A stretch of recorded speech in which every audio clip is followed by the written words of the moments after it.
Charlotte Ashford had attended countless business events and charity galas. But this wedding felt different because she was here as a guest rather than an obligation. At 34, Charlotte commanded Ashford Industries with the same grace she brought to navigating social situations while using a wheelchair. The spinal cord injury from a skiing accident 3 years ago had changed many practical aspects of her life, but her sharp business mind and natural elegance remained unchanged. What had changed was her comfort with large social gatherings. Charlotte had discovered that many people either stared awkwardly or avoided eye contact entirely when they encountered. Her wheelchair and the exhaustion of managing other people's discomfort had made her increasingly selective about social events. This wedding was different because it was for her college roommate Jessica, someone who had remained genuinely supportive. Through Charlotte's recovery and rehabilitation, Charlotte wanted to celebrate her friend's happiness, even if it meant enduring the uncomfortable dynamics that often accompanied formal events. Charlotte had positioned herself at a table near the edge of the ballroom where she could observe the festivities while maintaining easy access to exits. If the evening became overwhelming, she watched other guests dancing and mingling, feeling the familiar isolation that came with being visibly different in elegant social settings.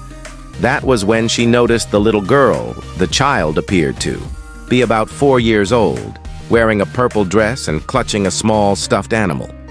She was standing near Charlotte's table, apparently separated from her family in the crowded reception space. "Are you lost, sweetheart?" Charlotte asked gently, noting the child's uncertain expression. The little girl nodded. "I cannot find my daddy," she said with the matter-of-fact tone that children used to describe problems they expected adults to solve. "What does your daddy look like?" Charlotte asked, scanning the ballroom for anyone who might be searching for a missing child. "He is very tall and has dark hair," the little girl replied, "and he wears the same suit as all the other daddies here." Charlotte smiled at this description that could apply to half the men at the wedding. "Well, why do not we look for him together? My name is Charlotte." "What is yours?" "Lily," the child replied, apparently deciding that Charlotte was trustworthy, "and my daddy is the best daddy in the whole world."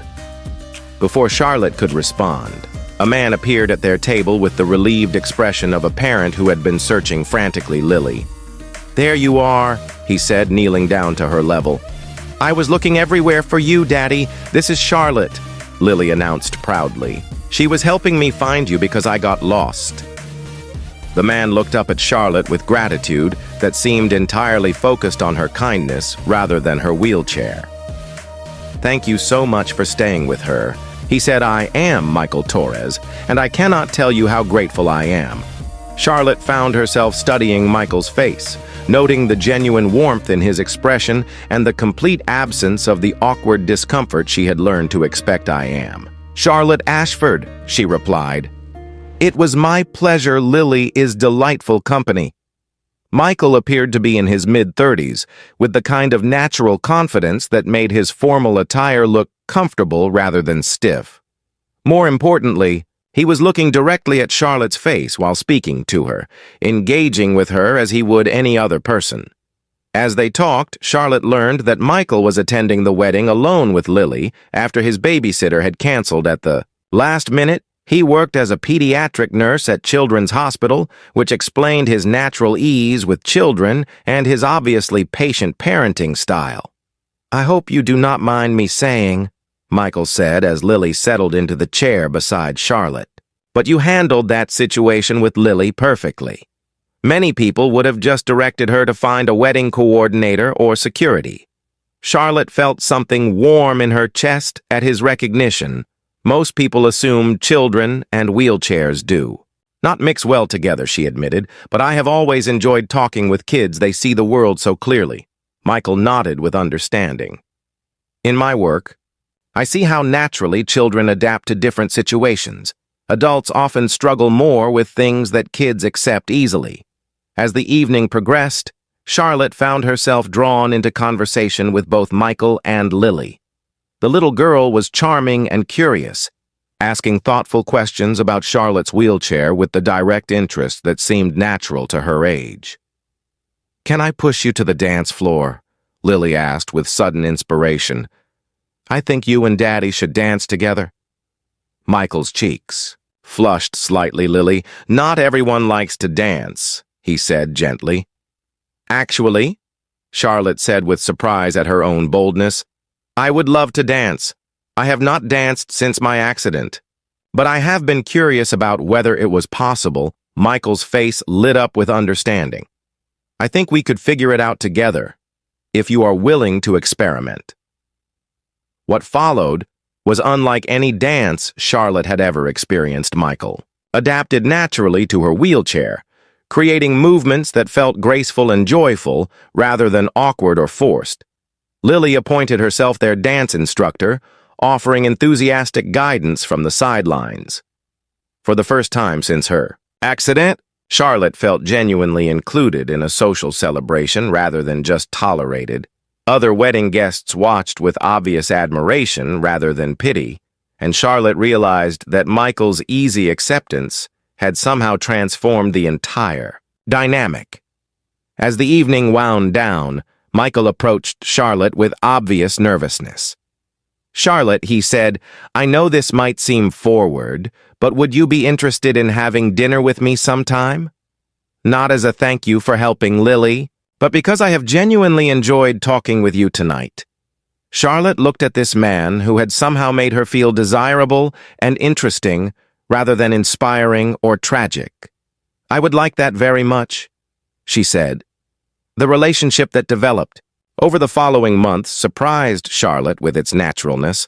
Michael proved to be thoughtful, intelligent, and remarkably skilled at seeing past her wheelchair to the woman she remained. His work in pediatric medicine had taught him that strength came in many forms, and he valued Charlotte's business acumen as much as her grace under pressure. More importantly, Michael and Lily both included Charlotte in their daily routines with the kind of easy acceptance that made her feel like family rather than a girlfriend who happened to use a wheelchair.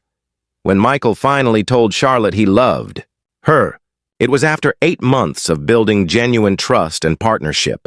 "I fell in love with your intelligence, your kindness, and your strength," he said as they sat together in the accessible garden Charlotte had created at her home. "You using a wheelchair is just one detail about you, not the defining characteristic." Charlotte looked at this man who had seen her as a complete person from their first meeting at a wedding where she had expected to feel invisible. "I love you too," she said. "And I love how you and Lily have shown me that my life is not limited by other people's expectations."